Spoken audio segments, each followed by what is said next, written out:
Three, two, one, liftoff.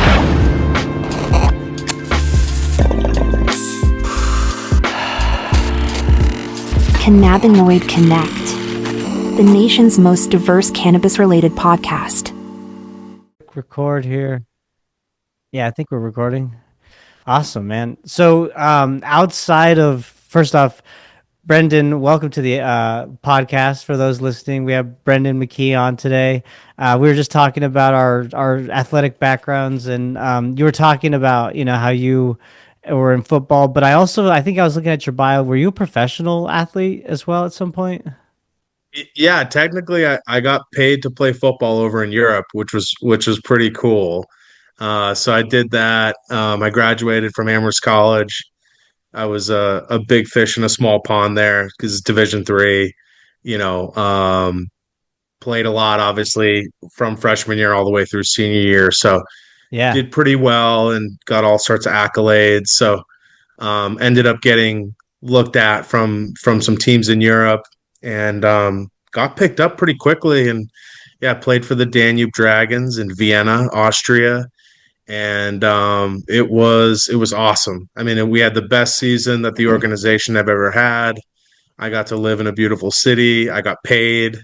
So it was pretty cool. It was an awesome experience. And anytime I'm talking to young, football players, whether it be in high school or college, I always encourage them to look at Europe if for some reason the NFL doesn't work out because you just can't beat the experience. Yeah, it still pays, and you get, man, the cultural experience, which is unmatched. Like, there's no better learning than being overseas and being immersed in another culture. So that's so cool. Nice. Well, tell us a little bit about more of your background. Obviously, you co-found Silver Therapeutics, but was there an aha moment? What's been your personal experience with cannabis, and kind of what led you to this mission that you're at today? Yeah. Well, cut me off if I go too long here because there's a lot. I in terms of about me, I grew up in Massachusetts, on what's referred to as the South Shore, so kind of the coastal towns just south of Boston. I grew up in a family business, so like I was always growing up and living within that mentality, and we had a moving and storage company. In fact, it was one of the oldest in the country. I think it started in like 1859 or something. So we were moving people's stuff with horse-drawn carriages back in the day, Wow. and so I grew up in that environment, and it definitely gave me an incredible work ethic, and for better or for worse, it definitely toughened me up and certainly prepared me for sports, which was pretty cool. And yeah, definitely impacted just my trajectory. So I was in public school for the majority of my life, and then had an opportunity to go to a boarding school with superior athletics and academics called Tabor Academy. Did that for my junior senior year. Did what is called a postgraduate year at Deerfield Academy, which awesome spot, and all of those places we did really well, and then ended up at Amherst. And at Amherst, I was fortunate to play professional football after. Not many people do out of Division 3. And then came home, and I had student loans, and I needed to be able to pay them. So I got a job in finance, and it was grateful for the opportunity. It was at Brown Brothers Harriman, a very well known firm, and I think actually the oldest private bank in the country, which is pretty cool. But just wasn't for me at that time, and left. And from that point forward, so this is like 2010 ish. Just really kind of did my own thing to make ends meet. I got my like strength coach certification, and I started coaching young athletes. I was a founding member of a nonprofit called Inner City Weightlifting, which is pretty cool. They're still operating. They're crushing it. They've helped hundreds of kids, of youth, gang related youth actually, in and around Boston. And then got into some MMA, which was pretty cool. Got to train with a lot of former wrestlers, and then co-founded a sock company that I actually ended up selling my position in, to go all in on cannabis. So I really can't. The cannabis opportunity really came about when Massachusetts was putting together its medical program. So right around like 2017, and then really went all in then, with my now partner Josh Silver, and we got one of the early medical licenses, and then applied and received for what was called priority access, and we opened, I always mess this up, but like the 10th or 11th adult use store on the East Coast.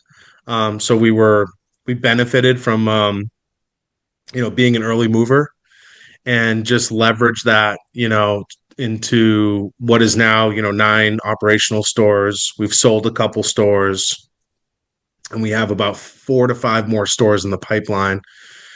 So by next, mid 26, we'll probably have, somewhere between 12 and 14 stores open. And Yeah, man, it's been a wild ride. We've From the beginning, we've positioned ourselves as a wellness company, because I think that can stand the test of time, and I think it resonates with folks. I feel like the wellness space in general, as we've seen, has just exploded over the last decade. And I just wanted to make it clear to folks that, yeah, of course, you can come to our stores and pick up high testing flower and get super high, but you can also come in and, get some tinctures, and get some, friendly feedback on certain products relative to needs. So, again, I knew I just threw a lot at you, so feel free to cherry pick anything, and I can elaborate. No, I appreciate it, man. It gives us some good context and a lot to work with.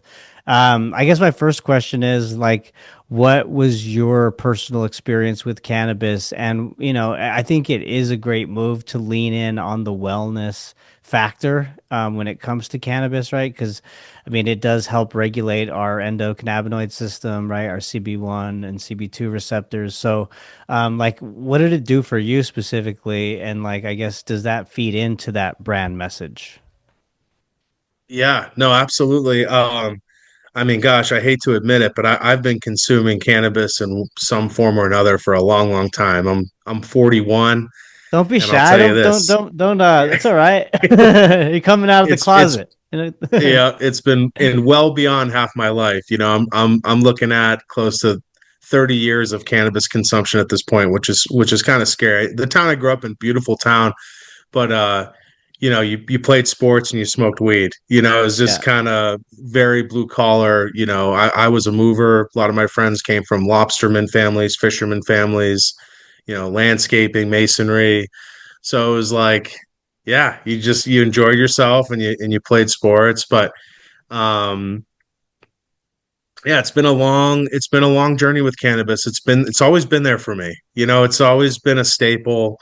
Um I've certainly, kind of dialed it back a little bit, especially with how potent things are now. I mean, like my wife and I, we, almost every night we'll partake in like a little, like what's called the dog walker, just like a little pre-roll, couple puffs here and there, and that's enough. I don't need to rip a blunt anymore. Socially, I'll engage in some dabs or whatever, but for the most part, we'll pop like a 5 or 10 milligram edible, and or take a couple puffs of a pre-roll. But it's just, for me, it's obviously, like all of us, super busy. I have a young one. I have a wife. I have 100 plus employees. We're growing. So as you can imagine, like, there's just a lot kind of fired at me every day. So sure.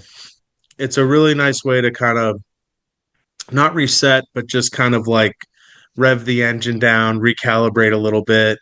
I love to get stretching into, like, post smoke session. I love to move my body a little bit. That certainly kind of helps rev the engine down. So yeah, it's just been a constant form of relaxation. Um, Sometimes, and I think it's healthy. Sometimes if I get a little too high, I'm a little like almost overly critical of myself. I start to rethink like conversations I've had, but I think that's healthy. It's like it's good on the ego. But for the most part, yeah, man, it's a great way for my wife and I to chill out and enjoy ourselves and just relax after what are, pretty long days. So that's my current relationship with cannabis. No, it's funny you say that because I can relate in that sense. I do have quite often where I'm just like replaying the day, replaying interactions. Like, okay, how did I say that? Should I have said it differently? And I think it is a great tool.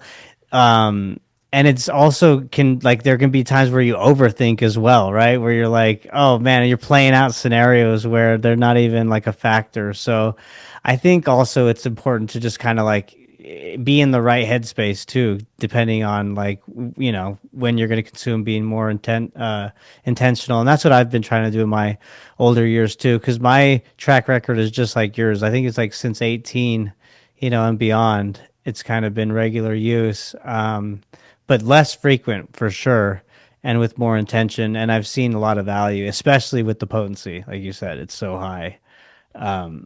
So that's cool, man. So talk to me, like reflect on the early days of when you launched your dispensary in Massachusetts, and like what were some of the biggest surprises or challenges that you faced at that time? Oh man, there were no shortage of challenges. I mean, talk about, building the plane as you flew it, right? I mean, on every level, right? It was us as operators. It was the regulators. They were still trying to figure this thing out. So stuff's flying at you from all directions, and mix in the fact that we had at one point we had a vape shutdown. Like the governor of Massachusetts, prohibited the sale of all vapes, which is, 20+% of your sales. um COVID hit us, right? So we were shut down. Adult use stores, for whatever reason, were shut down despite the fact that alcohol, was kept open. uh so that was like a 10 or 12 week shutdown, and this is like early on. We opened in 2019, so basically within the first year of operations we were shut down for a little bit, and that's like, as you know, pretty critical timing, right? So Right. um but yeah, I mean, like I said, a vape shutdown, overall shutdown, regulatory hurdles.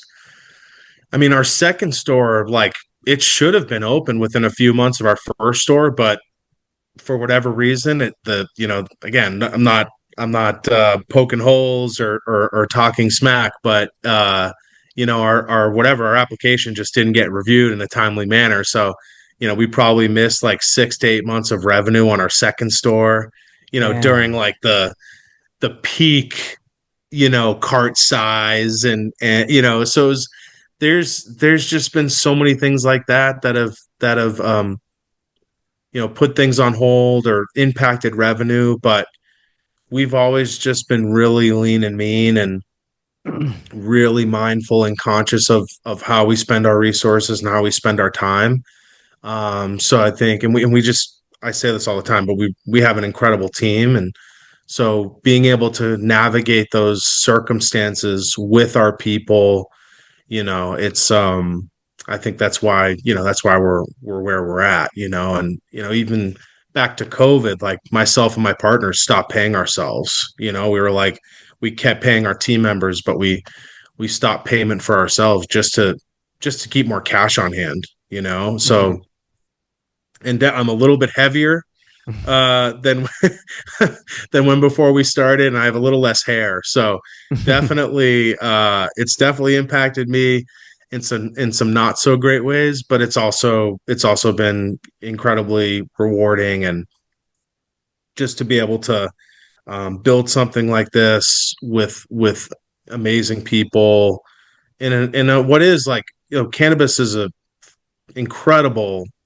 industry. It's just fraught with challenges. So as long as you have the stomach for it, and you have a good idea of how to navigate it, which ultimately, you just have to learn over time and actually do it.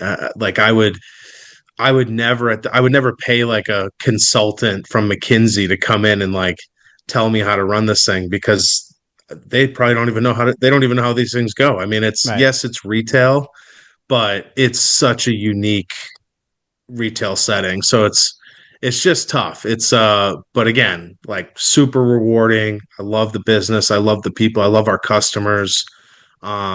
We are helping people every day. We're helping thousands of people every day. And it's to be able to do that and say that is, it's just something I'm super proud of. Yeah. And well, it sounds like the theme from what I'm hearing when you talk about, some of this adversity that you've faced and how you've persevered through is like just maintaining that perseverance and consistency. And I would imagine that running a multi-state market, I mean, what you guys are where? You're in Massachusetts, Vermont, Maine, New York. Did I get them all? Yeah, yep. And those are where our operational assets are, and we're opening some in Minnesota as well. So that will be our fifth state, and we're hopefully going to be able to secure some properties in Rhode Island to get into the upcoming Rhode Island lottery. So we'll see. We'll see how it goes. Okay. Yeah. Well, I mean, like, obviously you span like, multiple states. And so is there challenges with like maintaining this consistency that of course you guys are doing in terms of this high quality standard of customer care? Like how are you able to do that? Yeah, no, it's again, just it's all about the team. We have wonderful managers. Zach Wilson is our VP of Ops, so he's essentially oversees all the retails, and he's incredible. Um, and by the way, like we're always refining, right? Like we're not perfect. We're always evaluating our systems and standard operating procedures, seeing where we can make improvements. But at the end of the day, where I think it all starts is, you got to take care of your team.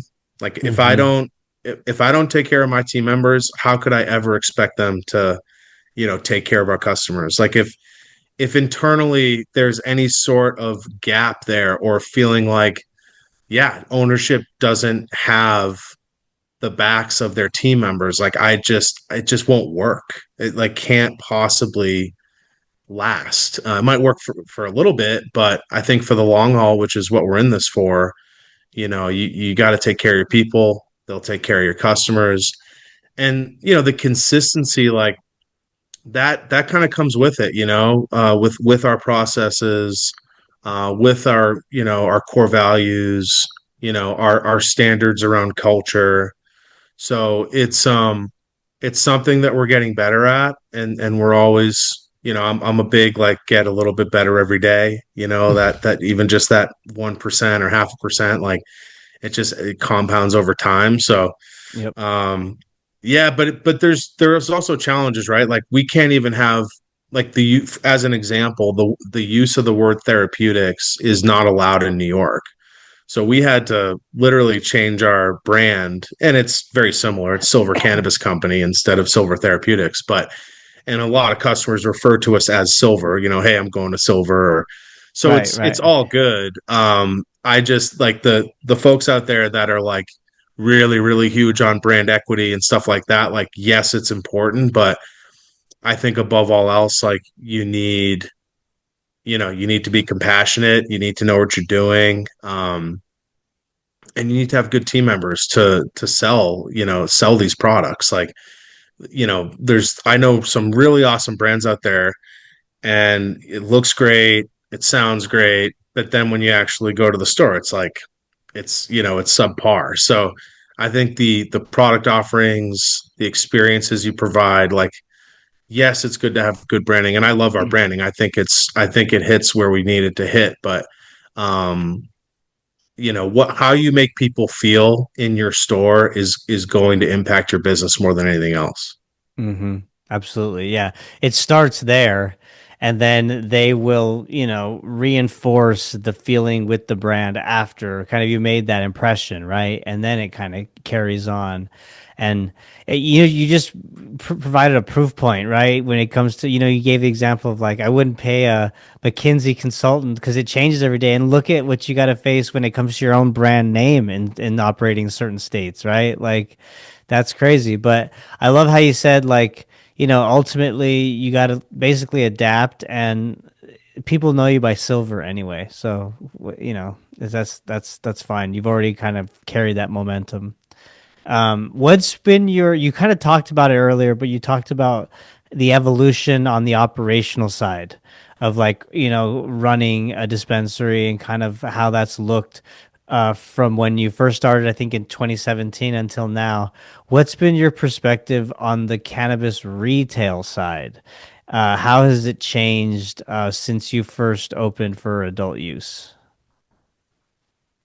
Oh, I mean, two big things, right?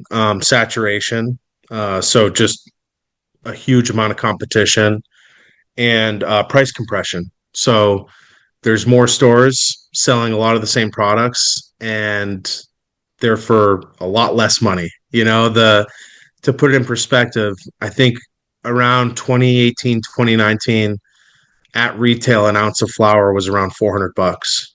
Today it's like 93 bucks in Whoa. Massachusetts. So it's one fourth of what it was at its peak. And I can speak to our mass stores, like we're fortunate, we have three and they're doing great. But at our Williamstown location, our cart size is half of what it was at its peak. Which again, this is when you know the COVID shutdown ended. People were getting checks. There was still limited competition. So it was like a perfect storm to have just exorbitant cart sizes and have tremendous volume. But like since that peak, our cart size around, you know, 65 to 75 bucks. At one point it was like 150 plus. So you just have to be able to, like, no one could have ever anticipated that. I didn't even expect a cart size that high, and I certainly did not expect the volume that we had there. But we were lucky and we were fortunate, and it happened. But now, again, that store in particular is still doing great. We've actually seen we've actually seen traffic go up in the last 12 months. And that, kudos to our team, our marketing team, our marketing partners at Canna Planners. Like, everything they provide for us is huge, in the form of website, SEO, email segmentation, SMS. I mean, it's just, they offer it all, and they make us a ton of money. So between our marketing teams, and again, the folks at the retail, helping customers, we've been able to position ourselves really well, even in saturated markets. Mm-hmm. Well, that's great that you've built that brand affinity over time, and it shows. And so, outside of the challenges of market saturation and increased competition, are there any specific, like, regulatory or consumer trend challenges or changes that have impacted how you guys operate and compete? Um, it's I'm trying to think of like maybe overarching ones that impact all or some, but yeah, really, man, it's like it's just there's just more operators, right? And in a state like Mass, like there's just so much product. I mean, it's like I think the cap that they put on adult use grows is around 100 something thousand square feet, which is just so much. I mean, that is like you can produce hundreds upon hundreds of thousands of pounds annually out of a space like that. And so when you kind of look at it at a macro level, there's just so much supply. Mm-hmm. Um, Vermont kind of went in a different direction. I believe they're not even issuing licenses right now, or there was a period where they weren't. So it was, there was like, if you had a license, that was it. And they put a pretty small cap on canopy. So I think that's the right move. I think I think it's important to listen. I'm all about like, free markets and stuff like that. But if you don't put barriers, not, I don't want to say barriers, if you don't put some sort of cap on a state cannabis program, it's really hard to be successful. Hmm. You basically, you have to get the best retail locations, avoid predatory leases, um, be well funded. Like there's just so many things that have to fall your way to be successful. And again, I think luck is part of it too. Although, one of my favorite things is, luck favors the prepared, right? Like That's right. I think if you work hard and you make good decisions, things will fall your way. But yeah, I'm racking my brain. There's always funky advertising hurdles on a state by state basis, like things like, issues with billboards or um, online menus can only say certain things, and you have to avoid discounts or deals. Like there's a lot of little things that states can rack up fines for. So I would say compliance on a state by state basis is definitely one of the more like nuanced things that you need good lawyers. Some companies even have like a full-time compliance officer. So yeah, it's funky, but again, we've been able to navigate it pretty well. Hmm. Well, we've talked a lot about the challenges. Let's talk about silver specifically. I mean, what do you feel is your main differentiator? What are some of the things that are in store that you're proud and excited about? And then also, I get this like local roots ethos, right? Like you guys source from local farms. So talk to me a little bit about that. Yeah, I mean, we built this company, we were all brought together through family. And again, I come from a family business, so it's it comes with its own challenges, right? But we've been able to maintain, a high level of trust in one another, and I think that's really important, especially in this industry. Our team member retention is really really good. Well beyond the average. I think the retail industry, it's like 50% or lower retention rates year over year. We've always been in the 80 and 90% on retention. And I just think, again, that goes back to like consistency, like having the same people in your stores, um, developing relationships with your customers. Like I think that's huge. And you can see all this, by the way, if like you go to our Google reviews, right? Like if you Right. just go to one of our Google business listings and start looking at reviews. All of our stores are like somewhere between 4.7 and 5.0 across the board with hundreds, if not thousands of reviews. And I mean, there's a lot of bud tenders being named, in those reviews. And so I just, yeah, like the care and compassion we offer, we're never trying to really upsell. Like when someone comes in, we want to recommend something that we truly believe will help them, right? We're Right. not just trying to sell the most expensive things or things that we got deals on the wholesale side, and so we're just trying to push it out there. We really do try to tailor it to each customer and provide what they need. So I think the retention and the compassion, um you know, starting with that and being consistent with that, I think has allowed us to, again, just like be pretty well positioned. And, as we've matured, we've certainly improved, I think the criteria by which we choose locations as well. It is no longer a build it and they will come. Like, early on in Massachusetts, just as an example, a lot of zoning and bylaws basically pushed retailers into like industrial zones with like no visibility. Yeah. Um, and I think in the right setting that can still work. But at the end of the day, like you need as a retailer, you need to be among other retailers. Like you need to be in convenient locations. If you're not, you got to be doing something really special, or you need to be in an area with limited to no other licenses.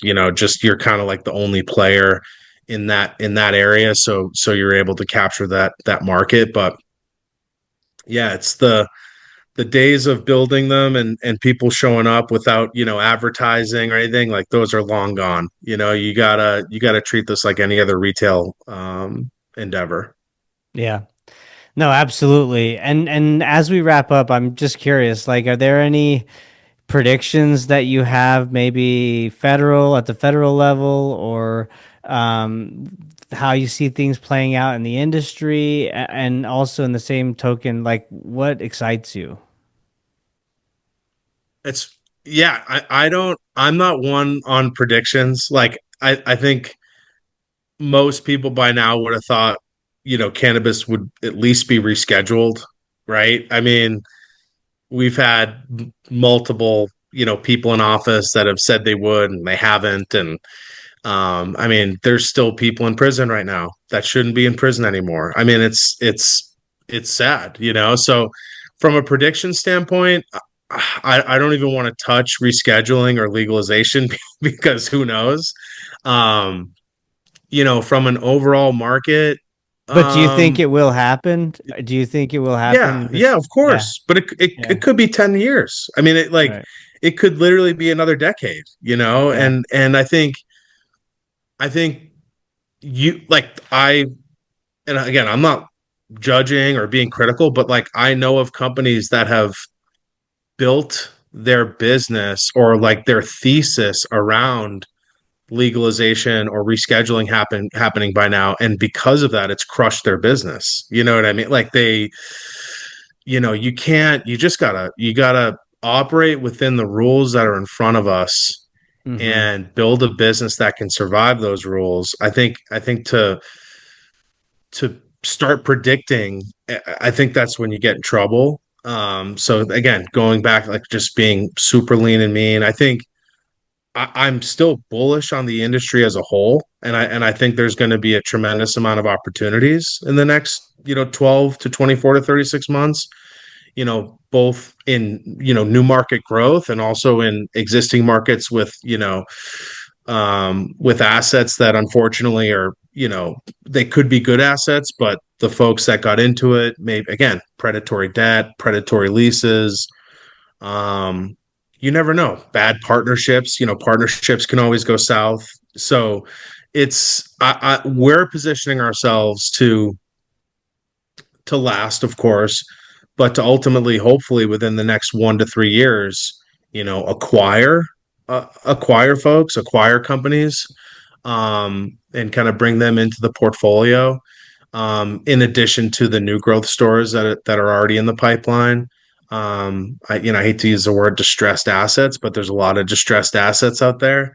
mm-hmm, So I think evaluating opportunities there, and we've chased the ESOP down a couple times, and for one reason or another, we just couldn't land the plane, unfortunately. Just earnout structures and a lack of downside protection. Like it's just, we've built a pretty cool company, and the idea of walking away, not walking away, but having an exit that was below like a certain minimum was just really, just couldn't do it. I couldn't right. justify it for myself or for my investors. So yeah, we're gonna stay the course, and we're gonna continue to grow by anywhere between 2 and 4 stores a year. um but again, the market as a whole, like I love it. It's a great industry.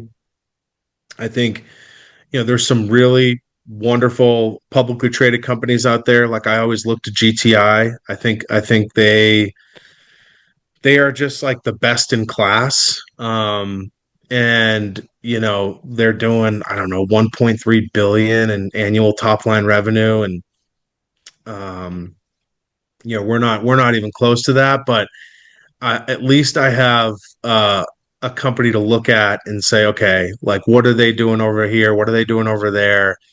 Can I apply that to something that we're doing or we're considering? And we do a lot of wholesale with them. So, and they have incredible team members. They truly are the best. So, being able to pick their brains is helpful. We pay our bills, right? So we're in good standing with everybody. So I really believe that they want other operators, even if they're competitors in some of the markets that we're in, like they want to help us, and we want to help each other. And we've brought in a centralized buyer. So that we can leverage our wholesale relationships more effectively and ideally improve product margins and kind of spread any sort of like margin losses around a little bit. Um, so yeah, again, I know I threw a lot at you, so feel free to pick anything out of there and I can go deeper.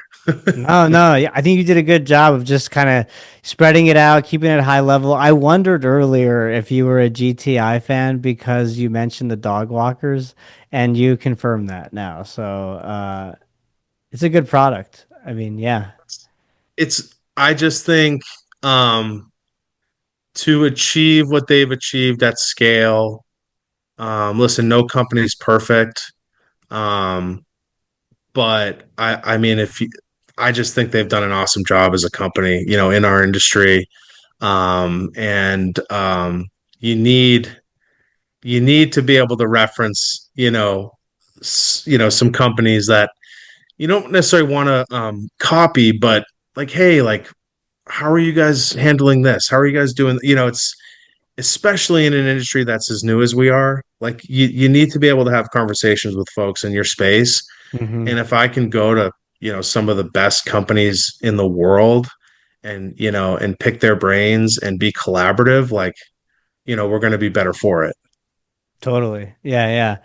Touching on the acquisition play that you mentioned that you're kind of looking at the future, is it still in the same category of dispensary? Are you looking at other ancillary businesses? Like what exactly would you consider? Yeah, we're retailers first. So I think retail is our core focus. We've wanted to ideally own more of our real estate. I think building a better real estate portfolio, either by executing some purchase options or as we look to grow, identifying retails that we can own or have a pathway to own. Um, I think that's going to be important and helpful for us.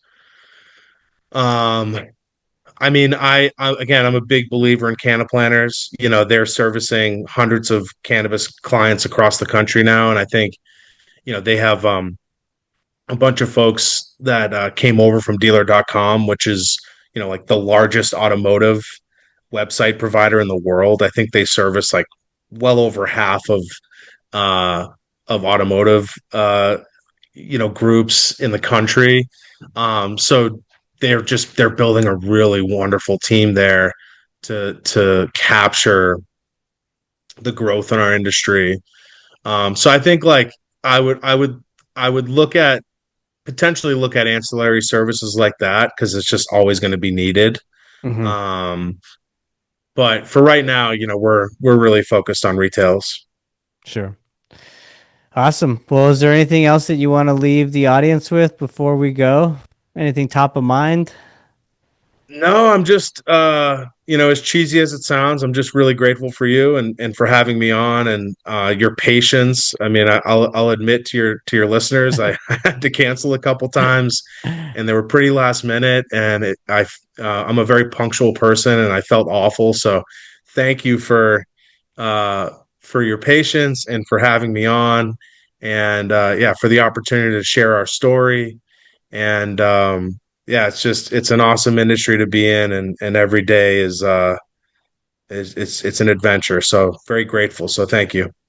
No, I couldn't agree more, and I appreciate the kind words, and the pleasure was all mine. We got to do it again very soon and kind of get a status update as to where you're at based off this conversation. So, with that, thanks again for your time, Brendan, and yeah, man, best of luck to you. Awesome. Thanks, Kevin. Appreciate it, brother. All right. And thank you all for listening. Bye. Cannabinoid Connect, the nation's most diverse cannabis related podcast.